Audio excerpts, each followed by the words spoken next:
Okay, good evening and thank you for joining us. Welcome to our Matchday -1 press conference ahead of tomorrow's Champions League group stage opener against Bayern Munich. Who would like to get us underway? Anybody? In the front, please. Enzo, good evening. In terms of your actual squad with the Champions League, you're relatively inexperienced with the Champions League. However, obviously with your European success last year and the Club World Cup as well, how do you marry up your expectations for this Champions League season? But first of all, we are very happy to be in this competition. 1 year ago, we were playing Conference League playoff, so we are happy to be here. For sure, winning the Conference League and the Club World Cup help in different aspects. And then in terms of experience, I think all of us, when we start something, we are lack of experience. You have to start, and we're going to start tomorrow. Jack? Just down here, please. Is there a belief from your side and within the squad that you can really challenge and go on and win this competition this season? But first of all, you know already since last season that I always like to go game by game. You cannot think about the final or semi-final if you are not able to win games in the group stage. And it's the first thing. Tomorrow we have the first one against a fantastic team that probably is one of the 3-4 favorite in this competition. But we're gonna try to do our job in the best way. What did winning the Conference League and the Club World Cup, have you noticed a difference in the squad since you came back for that short period? Absolutely, yes. Yeah, when you win game, for sure help to improve confidence, to improve different things, different aspects. Knowing that every game is different, every competition is different. And as I said, Bayern in this moment probably is one of the favorite one, but we're gonna try to do our best. Gary, just behind, please. Gary Cottrell. All right, so obviously, I'll move here. Obviously, last season in the Conference League, you were able a little bit to have almost two teams, a Premier League team and a Europe team.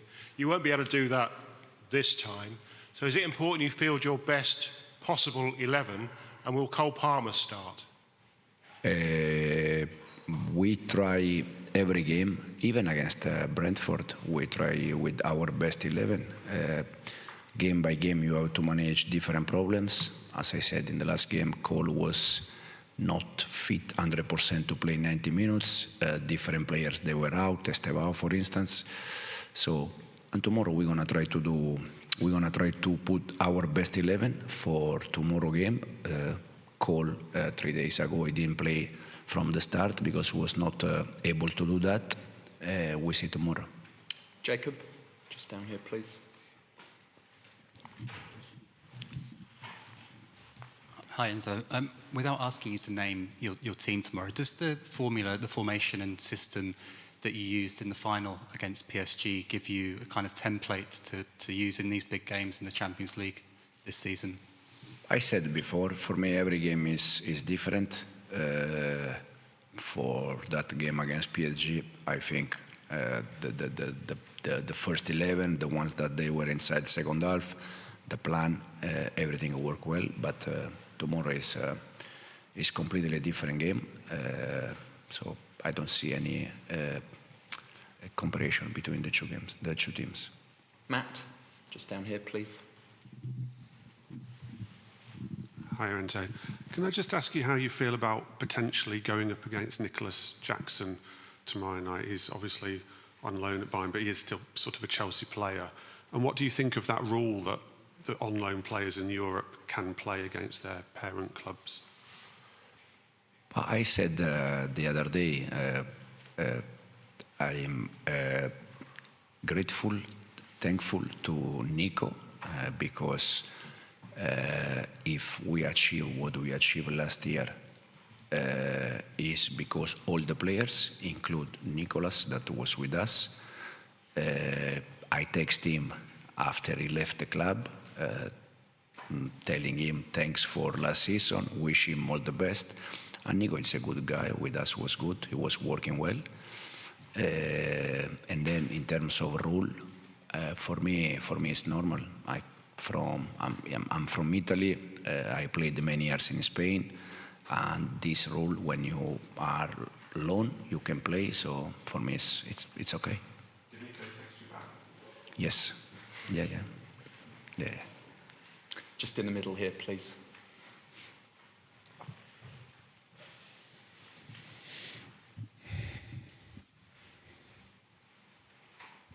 Hi, Mr. Maresca. Another question regarding Nico Jackson. You said that you are thankful.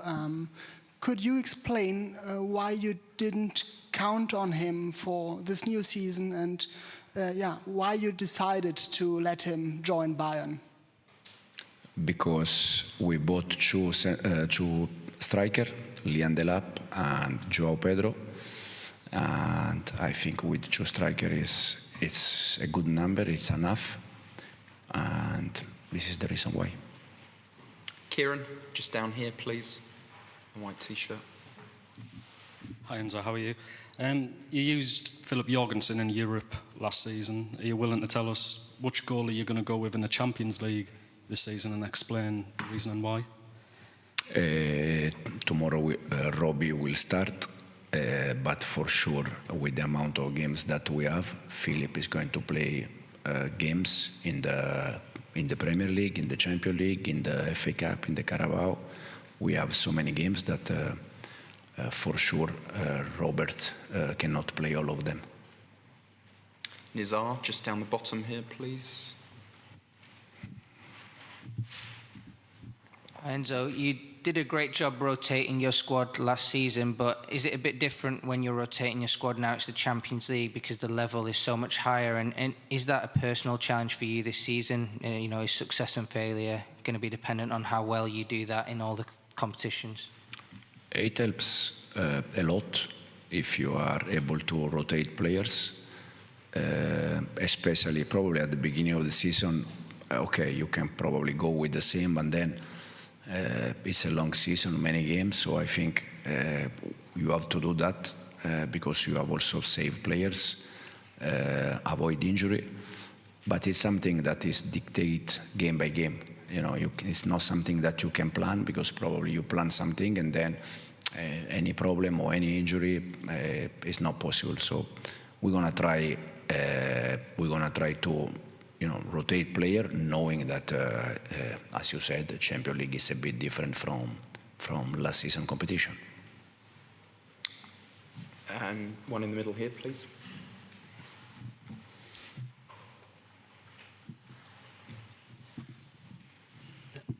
Hello, Mr. Maresca. Uli Hoeneß, ex-boss of Bayern Munich, said Bayern Munich is an underdog in this season in the Champions League. Would you agree, or what is your opinion about Bayern Munich this year?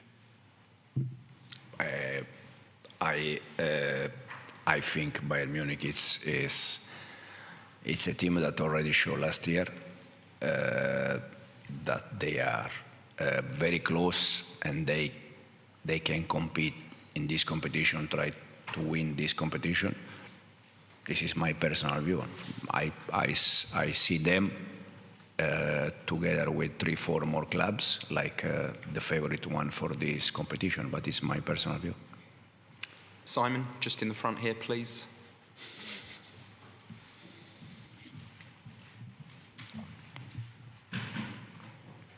Hi Enzo. Another one on Nicolas Jackson. Vincent Kompany earlier said that he has had a conversation with Nicolas about the way Chelsea play. Obviously, he knows the way you like to set things up and the tactics and so on. Is there any concern that Nicolas can obviously give Bayern the lowdown? And secondly, just to confirm that your relationship with Jackson is good, because there's been some quotes out there today that perhaps it's not the best relationship. Me with Nico? Yeah. Anyway, me personally, I don't have I didn't have any kind of problem with Nico, and I don't have any problem with Nico.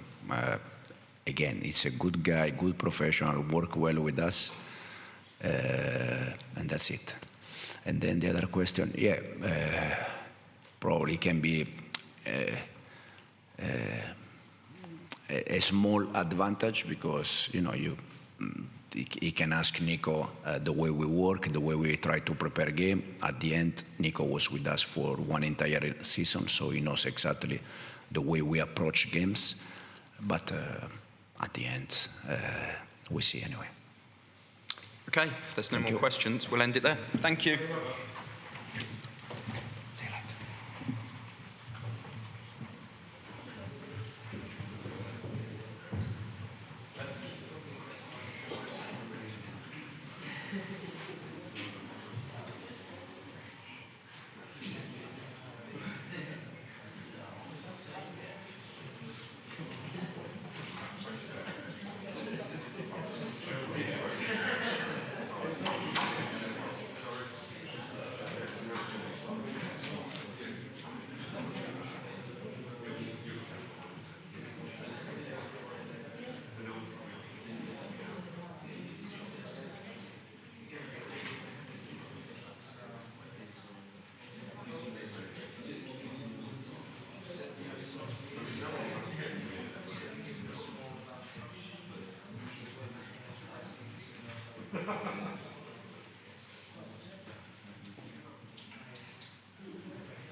Yeah. Headphones are there just in case anyone speaks German to you, but they should all be in English, okay? Okay.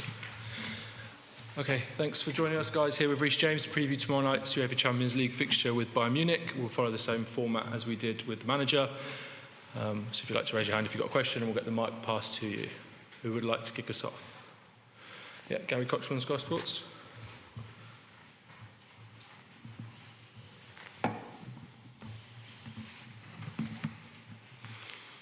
Reece, hello, thanks for your time. Loads of big days and nights in your career, but to be captaining Chelsea in the Champions League away at Bayern Munich, how big a night is that for you? No, it's a great night for me, something I've dreamt of, since a little boy playing in this competition. And then to captain him and walk out at such a historic stadium tomorrow is an amazing feeling. Yeah, Matt, down the front.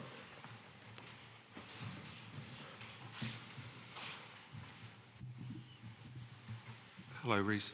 I think Ben Chilwell moving to Strasbourg a couple of weeks ago meant that you're the last remaining player from the Champions League winning team. I think they've all gone now. Were you aware of that? And how does that feel? It shows the amount of change at the club, but you've remained a constant. Yeah, I was aware. Over the years, they've, slowly started to go and to leave the club. And it's obviously difficult, the club's had lots of change, but I wouldn't necessarily say it's a bad thing. If you look at last season, we qualified for this competition and we, went on to achieve 2 trophies. So I'll definitely say, with all the change, we started probably slow, but last season, I think we come on leaps and bounds. Do you have like a WhatsApp group of the Champions League winning team? Do you all have something special that ties you together to keep in touch or anything? No, there's no WhatsApp group, but it's always special when we cross paths and see each other. Simon? Back down the front, sorry.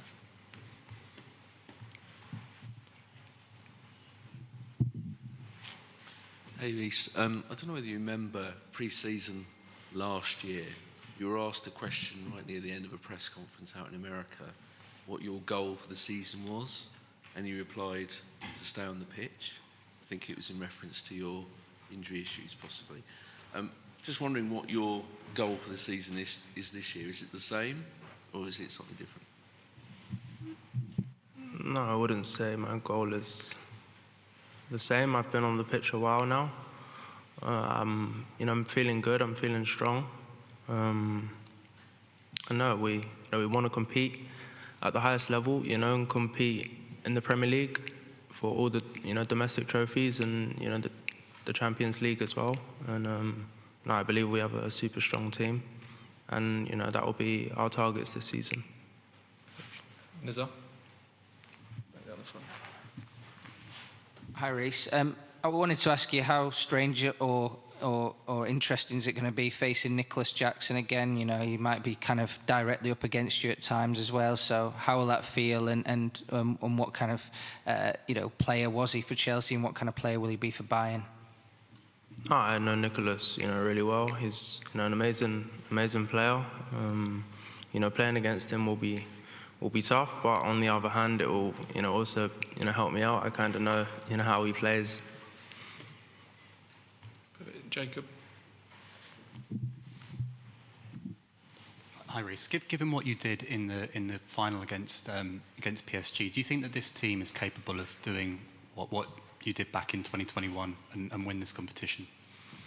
No, I think it's the start of a new season. It's still early, but no, I have no doubts in the club and the team's ability to go on to compete against the best teams in Europe and in the world.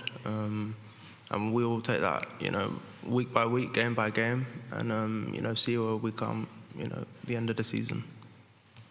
Jack.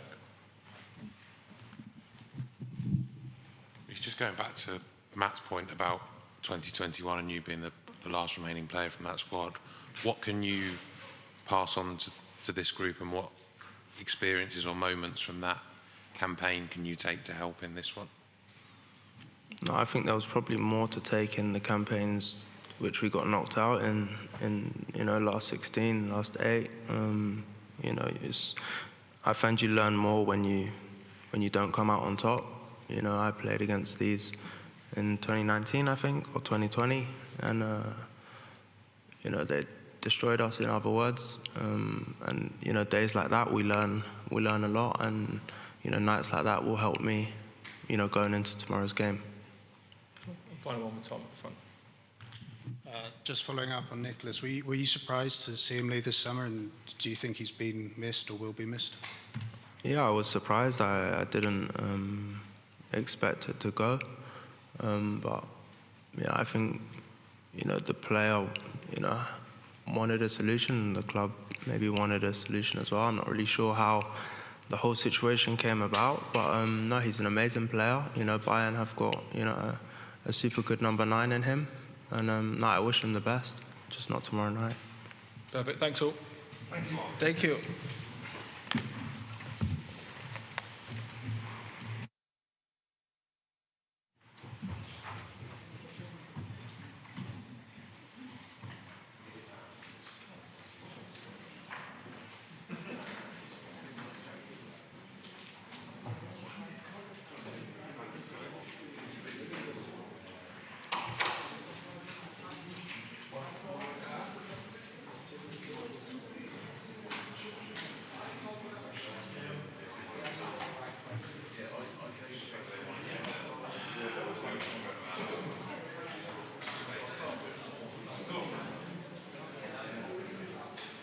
Thank you.